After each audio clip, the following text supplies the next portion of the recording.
Welcome back to Lore of the Lost. It's been a while since I haven't posted any videos. I was caught up in some urgent family matters. Anyways, I'm back now, and today we will delve into the legend of Mae Nak, a tale of love, death, and terror. Let's begin. The scorching air of 19th century Bangkok clung heavily to the quiet village of Phra Khanong. Life moved slowly, interrupted by the occasional cries of traders selling their goods along the canals.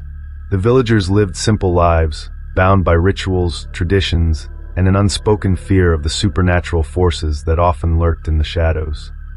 At the heart of the village was a modest wooden house where Nak, a beautiful young woman with long, jet-black hair and eyes, lived with her husband Mak. Their love was the envy of the village, pure, unyielding, and passionate. Mak, a farmer and conscript, was devoted to Nak, whose laughter lit up even the darkest days. But their happiness was short-lived. War broke out, and Mak was called to serve in the military. Nak, heavily pregnant with their first child, begged him to stay, but duty prevailed. Mak promised he would return, kissing her tear-streaked face before disappearing down the dirt road.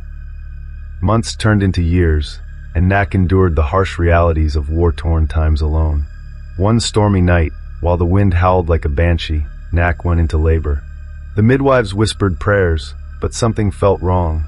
Hours of agony passed, and as the first cries of her newborn filled the air, Nak's own cries faded into silence. Both mother and child succumbed to the cruel hands of fate. The villagers buried her and the baby beneath a sprawling tamarind tree near her home, performing the rites to ensure their spirits moved on. But grief and anger tethered Nak's soul to the mortal world. She refused to leave, her love for Mak and her hatred for the unfairness of life binding her to the living realm. When Mak returned months later, wounded but alive, he found his home exactly as he had left it. Nak was waiting for him, cradling their child. Overwhelmed with joy, he embraced them, blind to the pale hue of her skin and the cold chill that seemed to emanate from her touch. To Mak, everything seemed perfect. But to the villagers, something was dreadfully wrong. At first, the signs were subtle.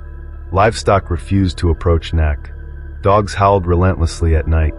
Villagers whispered that they saw Nak walking the village at odd hours, her shadow stretching unnaturally under the moonlight. Then the deaths began. A fisherman was found drowned, his face twisted in terror. A young woman stumbled upon Nak in the woods and claimed she saw her limbs stretch grotesquely as she vanished into the trees. The woman fled but was found dead the next morning, her body mangled beyond recognition. The villagers grew terrified but hesitated to confront Mak. When one brave elder tried to warn him, Mak dismissed the claims as baseless gossip. But doubt began to creep in when, one night, he saw Nak reach for something she had dropped through the wooden floorboards.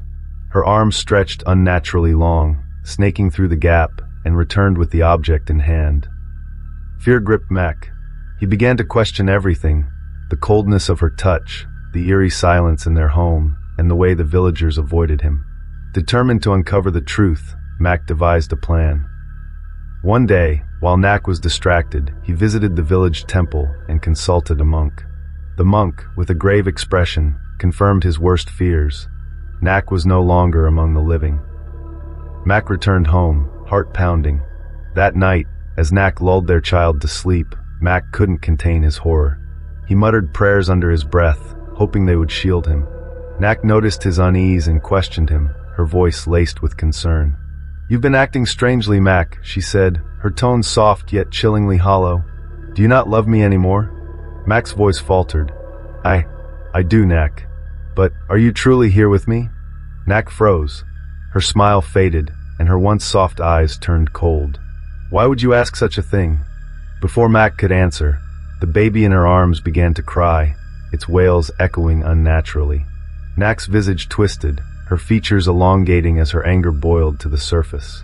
"You spoke to the monks, didn't you? You couldn't let us be." Mak stumbled backward, his legs trembling as Nak's form shifted before his eyes. Her once beautiful face became grotesque, her jaw stretching wide, revealing jagged teeth. Her eyes burned with hatred and sorrow. Mak fled into the night, her haunting wails chasing him. He sought refuge at the temple, where the monks quickly prepared rituals to banish her spirit. Nak, however, was relentless.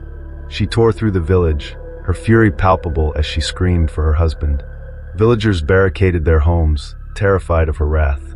The monks performed a powerful exorcism, using holy relics and chants to trap Nak's spirit in an ancient urn.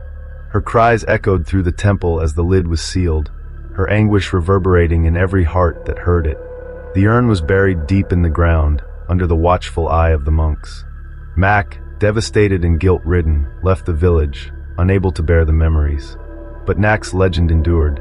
Some say her spirit still lingers near the tamarind tree, mourning her lost love. Others claim her anger resurfaces when someone disturbs her resting place. The tale of Mae Nak became a cautionary story for generations, a reminder of the power of love, the tragedy of loss, and the terror of what lies beyond the grave.